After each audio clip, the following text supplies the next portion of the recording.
What is up, cupcakes? Ooh, it's cold. My knees hurt. How we doing? It's cold outside. It's almost Thanksgiving, and every other year, my wife's family does Christmas on Christmas one year and Christmas on Thanksgiving the other year. So her sister and her husband can do Christmas with his family every other year. I know it gets confusing. Anyway, so what we celebrate on these years is called Thanksmas. So basically, we do Christmas, Thanksgiving. And this year, since all of our kids have gotten a little older, we decided that we're gonna spend more money on the kids' gifts and less on ourselves. So the parents, the middle, like the kids and their significant others are doing a Secret Santa type thing. And my Secret Santa is my brother-in-law.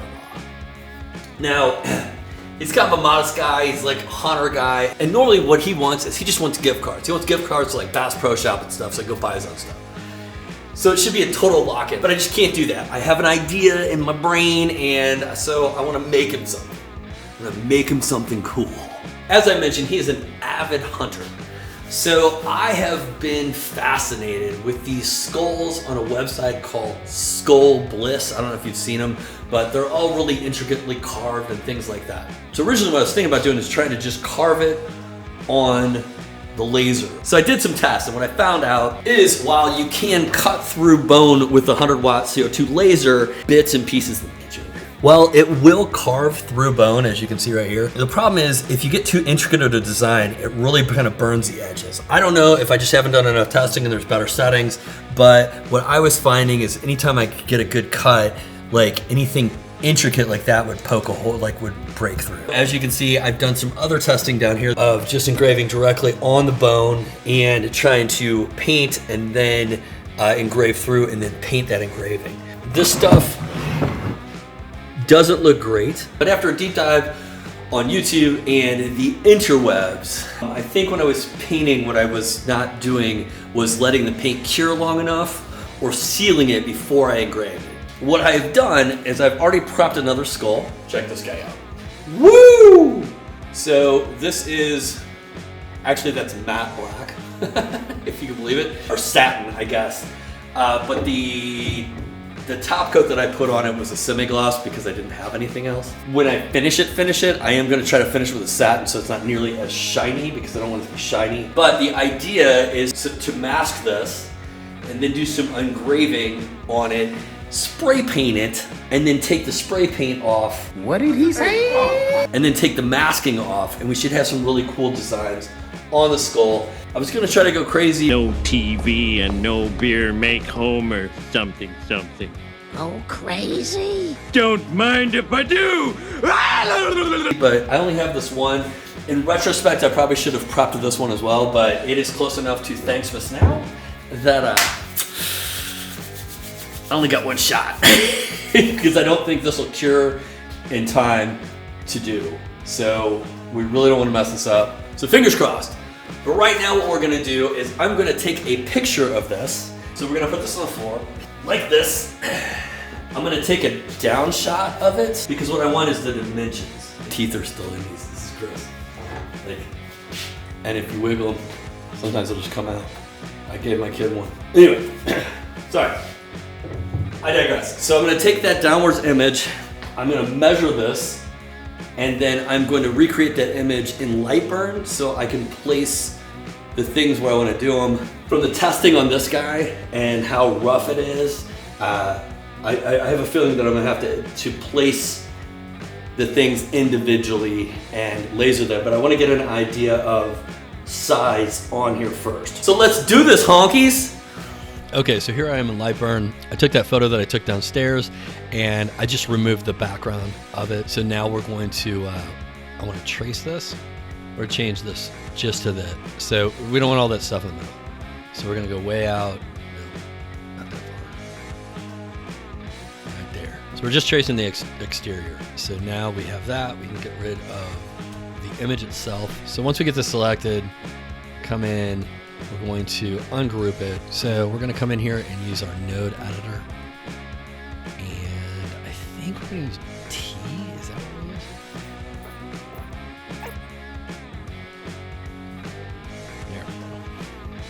So I'm not trying to be super picky on these. I just need the antlers to be gone. And this is probably not the easiest way to do this, but it's the fastest for me right now. Okay, so now that we have this, because we measured from here, we didn't measure from the top of the horns. I just didn't want to mess that up. Okay, so now that we have this guy, and we know that the height is 21 inches, and we're going to keep our ratio locked. I said 21 inches, didn't I? Okay, I might just fill this to see it for now. Let's make it big. Okay, so this is just to get an idea of sizing of things. So since he is a hunter, I went with the Helm of Awe, which is a Norse symbol. It's supposed to represent protection, things like that. Couldn't find something that just like completely represented like a hunter like I thought I would. Okay, so we're thinking this like right about here. I mean some AK-47s over here, man, because he is a hunter. And so the idea is to align these kind of on the cheeks, I guess. Actually, here, let's just do this. Copy, paste, and we use our flip. And then, so these guys are going to be kind of like that. They're going to be more on the side. Remember, we are dealing with a three-dimensional object, so I'm not going to really mess with these guys right now. I guess we'll just take them over here and put them back under the AK-47 slot. And I'm going to make them tool paths right now so they're out of the way. But we want to get an idea of exactly how big to have this. I will probably adjust it a little bit once I get downstairs, but I just wanted to have an idea.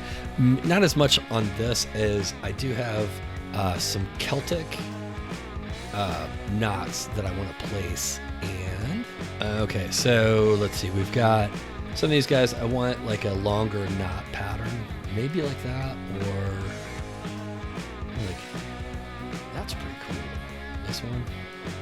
I'm just going to drop that in there. So this is the main one that we want to know. We want to get kind of a size on because it may look really weird if we make it too small. So that's still way too huge. Probably more like that. So like if we extend it, that doesn't look too bad. I was worried that it would like look out of proportion. The idea is Celtic knot down the nose, the Helm of Awe right here, and then we've got our AK-47s and whatnot that we're going to use as well. But like I said, we're going to have to move this piece each time we engrave it. So now that we have these guys kind of to size, let's head back down to the shop. So the open architecture on this laser lets me lower this down. So I can put my bed far enough down to laser engrave it. I do have a cart that'll let it go lower, but right now that cart is occupied by another laser and a bunch of stock. So we're gonna try to do it in here because this is as far as I can get it down. So hopefully we can do this on there. First things first, we're gonna put it in there and try to level it out as best we can. Time lapses if you want.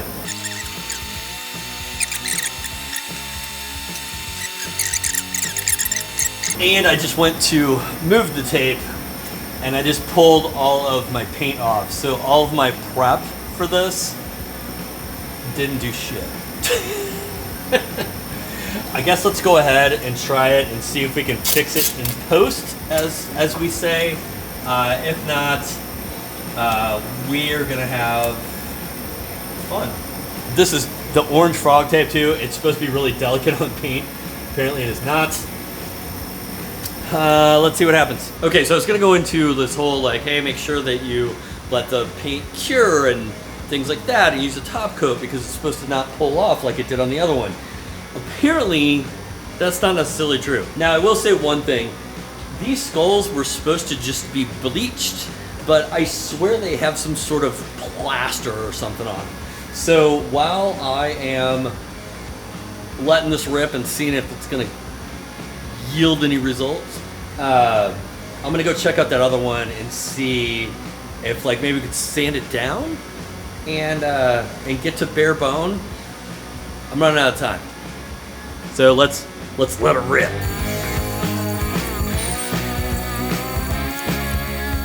So the idea was to be able to carve and spray paint, but you guys already saw what happened.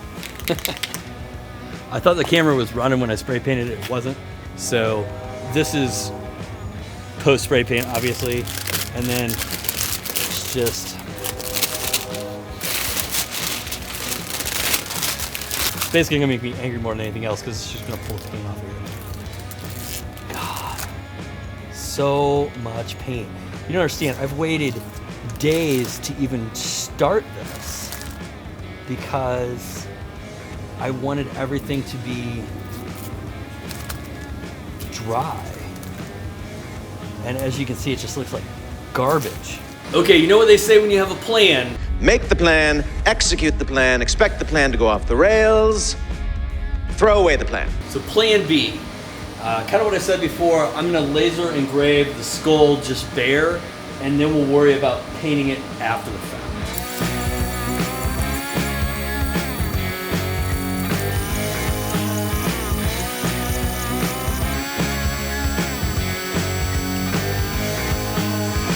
Okay, so here we are so far. I went ahead and did my brother-in-law's last name right down here. I didn't want to do it on both sides. I thought that was a little too much, so hopefully that doesn't look too off. Picked up a couple of different colors of stain. This is cognac, and this one is Kona.